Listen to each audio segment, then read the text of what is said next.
सबसे पहले आज हेलो कहाँ है साउंड वाले भैया?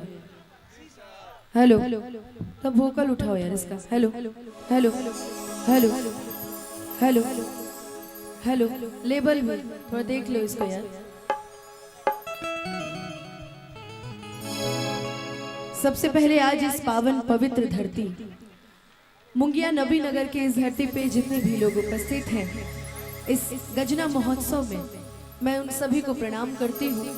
और जितने भी यहाँ हमारी माताएं बहनें उपस्थित हैं, जितने भी हमारे बड़े गार्जियन, जितने भी हमारे अतिथि घर उपस्थित हैं, जिला प्रशासन से सभी को मैं अनुपमा यादव चरण छू के प्रणाम करती हूँ और चाहूंगी एक ताली बजा के एक बार दोबारा आप हम सभी को आशीर्वाद एक बार पुनः दे दीजिए और एक बार प्रेम से बोल दीजिए सच्चे दरबार की जय। बड़ी खुशी का मौका है कि आज कुछ गाने का कुछ सुनाने का मौका आप सभी के बीच में मिला है मुझे। तो मैं चाहूंगी कि जब मैं गाऊं तो आप सभी भी मेरे साथ गाएं तो काफी अच्छा लगेगा।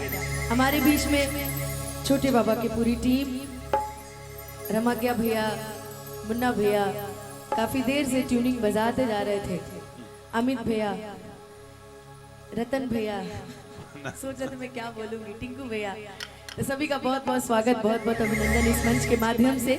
आइए शुरुआत करते हैं एक बहुत ही प्यारे भजन से और उसके बाद तो फिर इतने सारे गाने आप सभी ने इतना प्यार आशीर्वाद उन सभी गानों को दिया है।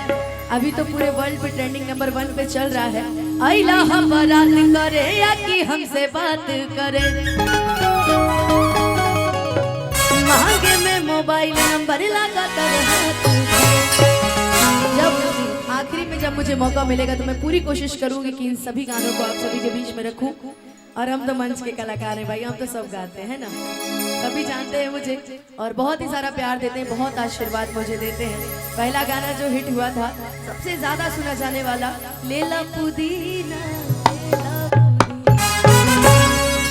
मैं चाहूंगी जब तक ये पूरे अतिथिगढ़ बैठे तब तक हम लोग थोड़ा थोड़ा भजन भी करना चाहिए कभी कभी, नहीं तो ऊपर जाकर क्या बताएंगे कि खाली पियरे फराक गाते थे। ये कहेंगे तो ये भी कहेंगे कि नहीं हम लोग भजन भी गाते थे, बहुत प्यार बहुत आशीर्वाद मिलता था, है ना। आइए एक बार प्रेम से बोलेंगे सच्चे दरबार की कि निमिया के डार ही मैया हर डारे नी झुलू हवा हो कि झूली रे झूली कि निमिया के डार ही मैया हर डारे नी झुलू हवा हो कि झूली रे हो कि झूली रे झूली। अच्छा कितने लोग अपने माता पिता से बहुत प्यार करते हैं? दोनों हाथ ऊपर उठा के बताइएगा।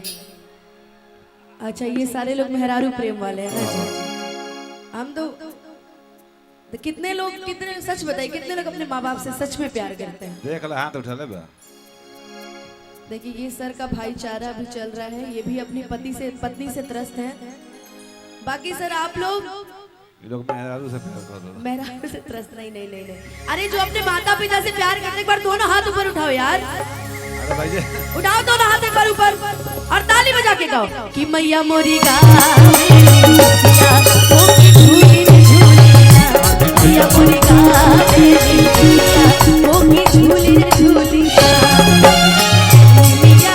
डाल ही मैया डाले दी झूलू हवा हो की झूली रे झूली मैया के डाल ही मैया डाले दी झूलू हवा हो की झूली रे झूली हो की झूली रे झूली।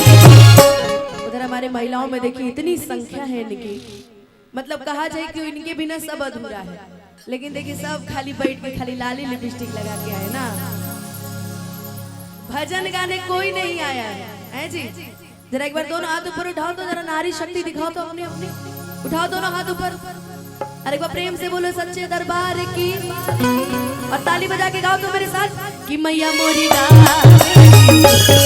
हो की झूली रे झूली मैया मोरी गा हो की झूली रे झूली।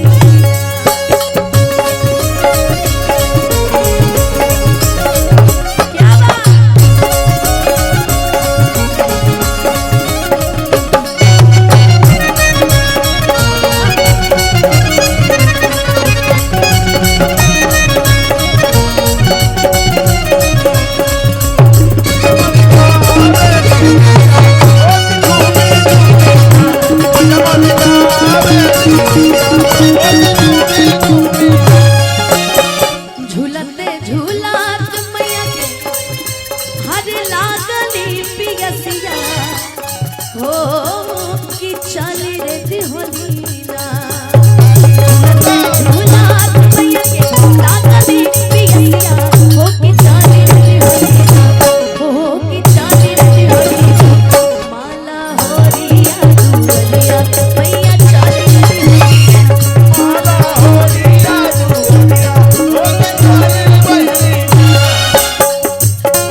की। मैं ये बात जानती हूँ कि आप भले किसी प्रांगण में खड़े रहिए, आपका मन भजन भाव में नहीं लगने वाला। सही बात। ये समय ही ऐसा है, इसमें आप लोग की कोई गलती नहीं। आप लोग छोड़िए, उनका खुद का मन भजन में नहीं लग हाँ रहा है, ठंडा बड़ा गइल बा। तो हम आप लोग को कैसे बोल सकते? उनका खुद का मन भजन में नहीं लग रहा है। अच्छा रुकिए, एक दो को बर्दाश्त कीजिए, उसके बाद सुनाते हैं। आप लोग के टाइप का गाना सुनाएंगे। सही बात। इतने अच्छे सब, इतने सुंदर थोड़ा सुंदर कोरस बन के का लेवल बैठे। बढ़ाइए। क्या क्या बाबा? आपन कहने का थोड़ा बढ़ाइए लेवल। इनका क्या आपका क्या बढ़ा रहे हैं? ऑलरेडी सब चीज एक्स्ट्रा ही बढ़ा हुआ है। ना तनी मनी कम बा। कि सुहुताला हमारू की हर जागल ये मलिनिया, मालिन बूदाए मालिन बूदाए हमके पानिया मालिन बूदाए मालिन बूदाए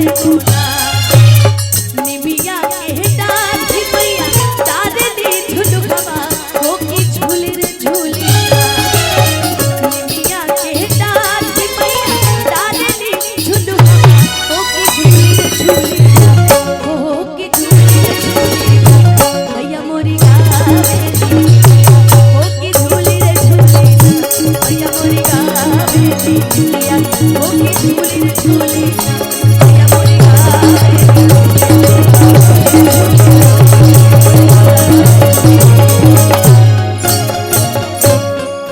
एक बार प्रेम से बोल दीजिए सच्चे दरबार की जय।